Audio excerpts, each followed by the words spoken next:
Good morning, नमस्कार, सुप्रभात. मी स्मृती पांचाळ. मोगरा फुलाच्या वास्तुशास्त्र या सदरामध्ये आपलं मनपूर्वक स्वागत. आज आपण जे भूखंड पाहणार आहोत ते आहेत कूर्मपृष्ठ भूखंड आणि त्याचबरोबर गजपृष्ठ भूखंड.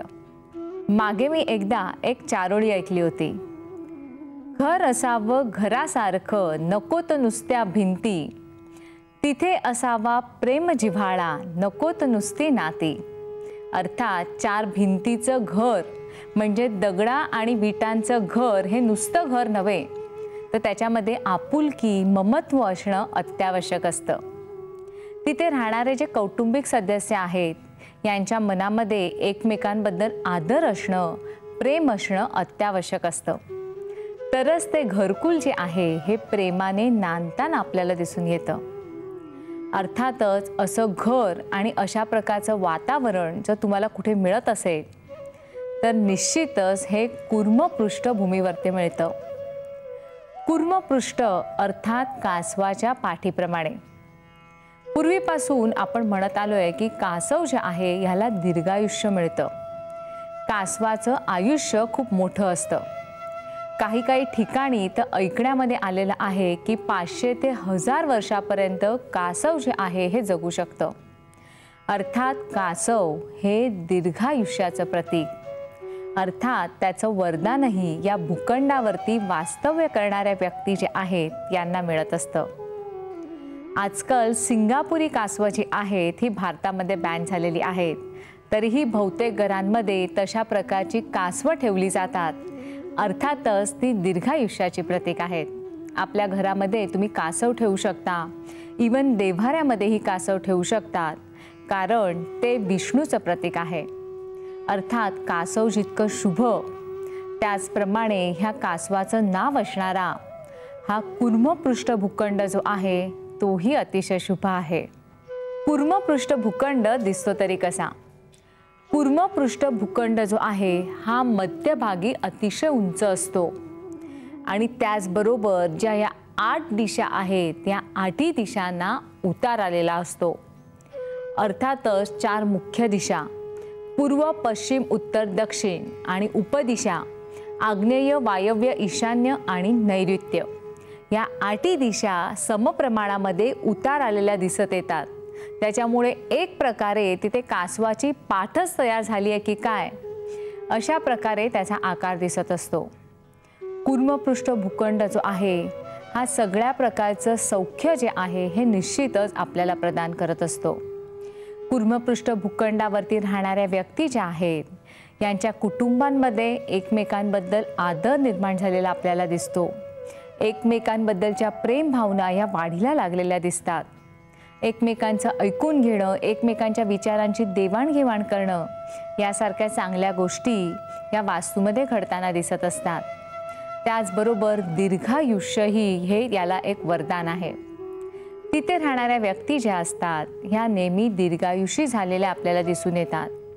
घातपात, अपमृत्यू यासारखे त्रास या भूखंडावरती सहसा निर्माण झालेले दिसत नाहीत.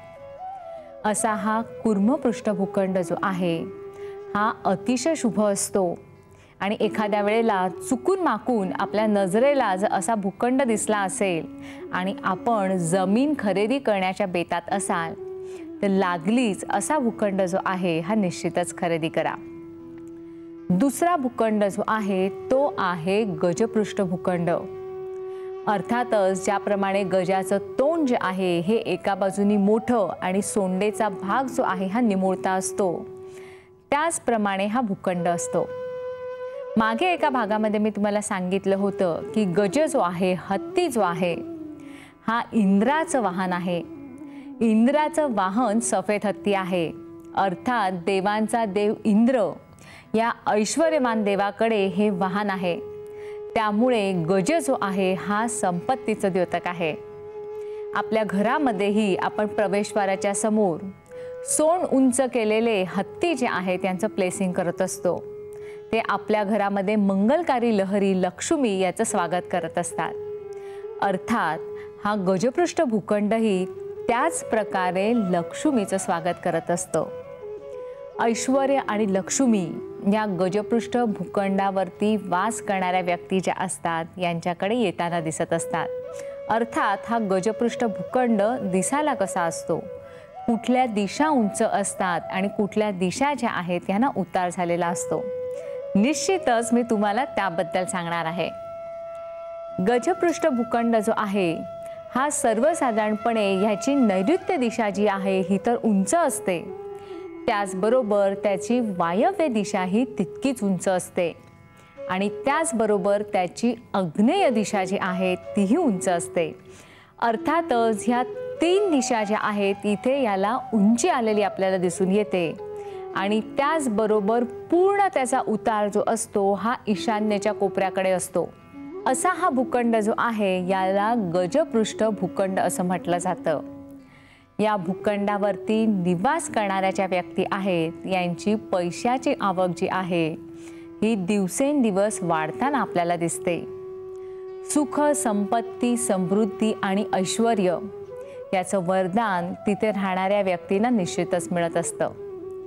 अगदी 7 पिढ्यांना पुरून उरेल इतका पैसा यांच्याकडे जमा होतो आणि तिथे कुटुंब जे असतं हे आनंदाने आपलं जीवन व्यतीत करताना दिसत असतं.